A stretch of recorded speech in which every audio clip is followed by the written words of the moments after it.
The ballroom glittered with crystal chandeliers and polished marble floors. It was a night of celebration, filled with laughter, clinking glasses, and the fragrance of expensive perfumes. Everyone who was anyone in the city had gathered. Ethan Carter, a young single dad in his early 30s, stood near the corner with his drink untouched. He wasn't there for the luxury or the company, he was only attending because his best friend, who worked in event planning, begged him to fill in for a missing guest. Ethan's life usually revolved around school pickups, bedtime stories, and his daughter, Lily, who was his entire world. Parties like this, they didn't belong to him anymore. Across the room, Amelia Sterling, the CEO of Sterling Enterprises, exuded the kind of effortless power that made people stop and stare. She was elegant in a midnight blue gown, her reputation whispered about as much as her wealth. Known as one of the toughest businesswomen in the industry, she carried herself with an untouchable grace. But Ethan noticed something no one else did. Behind her polished smile, her eyes looked tired. Lonely, even. Fate intervened when Amelia stepped away from the crowd, her heels clicking softly against the marble, and found herself standing near him. "You don't seem like you belong here," she remarked, her tone half teasing, half curious. Ethan chuckled. "You noticed. I'm just a stand-in guest. Not really the champagne and ballroom type." That made her smile, genuinely this time.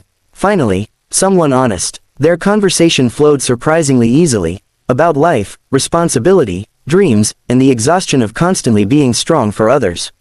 He didn't brag about wealth or titles, and she didn't hide behind her CEO persona. It was just two people talking. As the night grew quieter, Amelia leaned closer, her voice soft but bold. "Why don't you take me home?" The word stunned him. His glass nearly slipped from his hand. His mind raced. Was she serious? Or just joking? Ethan cleared his throat, his protective instinct instantly surfacing. "Home," he echoed cautiously. "Just the two of us." Amelia's eyes held his, searching, testing, perhaps even pleading. For the first time, the powerful CEO wasn't asking as a businesswoman, she was asking as a woman. And in that moment, Ethan realized this night was going to change everything.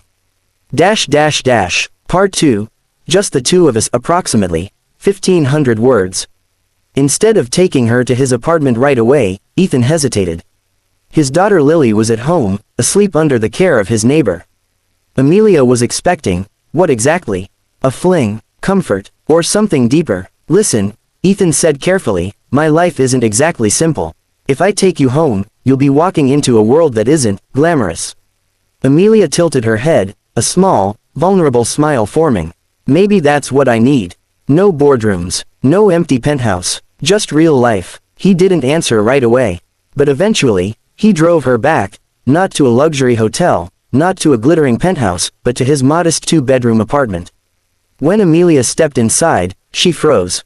The walls were decorated with children's drawings, toys scattered across the carpet, and the faint smell of bedtime cookies lingering in the air. "This is," she whispered, almost reverently, "home." Before Ethan could respond, a small sleepy voice called from the hallway. "Daddy." It was Lily, in her pink pajamas, rubbing her eyes. When she saw Amelia, she gasped softly. "Daddy, is she a princess?" Ethan's face turned crimson. "Lily, sweetheart, back to bed. It's late." But Amelia knelt down, her gown pooling on the carpet, and smiled warmly. "Maybe just for tonight," she whispered to the little girl. Lily beamed, hugged her around the neck, and ran back to her room. That moment cracked Amelia's guarded heart. She realized she hadn't been searching for romance, not exactly. She had been searching for belonging. For family. For love that wasn't tied to contracts or wealth. The rest of the night wasn't about glamour or passion. It was about laughter, honesty, and shared silences that spoke louder than words. They sat together on the couch, talking about loss, resilience, and dreams. Amelia admitted how lonely her empire made her. Ethan admitted how scared he was of failing Lily. And slowly, something unexplainable wove itself between them. As dawn crept through the curtains, Amelia rested her head on his shoulder. "Maybe, just the two of us isn't enough," she whispered. "Maybe it should be the three of us." Ethan turned to her, stunned, but when he saw the sincerity in her eyes, he realized she wasn't talking about tonight, she was talking about a future.